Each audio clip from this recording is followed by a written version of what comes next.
ceiling piping installation and skirt views.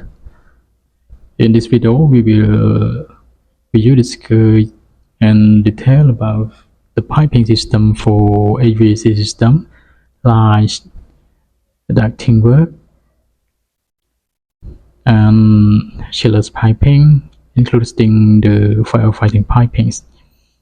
Okay, you can see at the right side, you can see the explore about the parts name of the piping, and at the below we are going to explain for more in the detail of the piping system.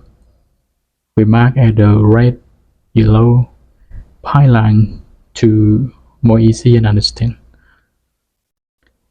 And for the FCU here, we also going to use all the component and all the piping system, what does it call, the pipe support and AU parts name.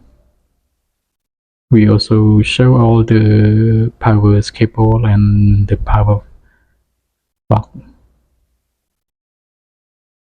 Okay, you can try to check the videos.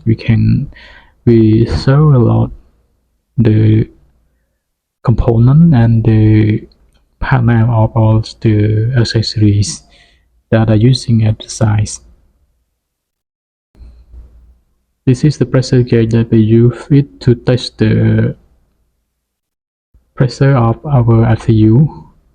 So we break it down and to see what is the assembly of the pressure gauge here. So you can see in the detail. So the pressure gauge, it has many options, like how many bar, many pressure that it can support. It according to the spec of the materials. So this one we just break down to see the assembly of it. What is the part name called? When you are want to know any part name of this material, you can check and see it step by step here. And about this one, we are showing about the conduit and junction box installation. This is the electrical part, which gives some information like the piping and the wiring, the junction box and the accessory that we install with our junction box. We can see the skirt here for all the detailed information.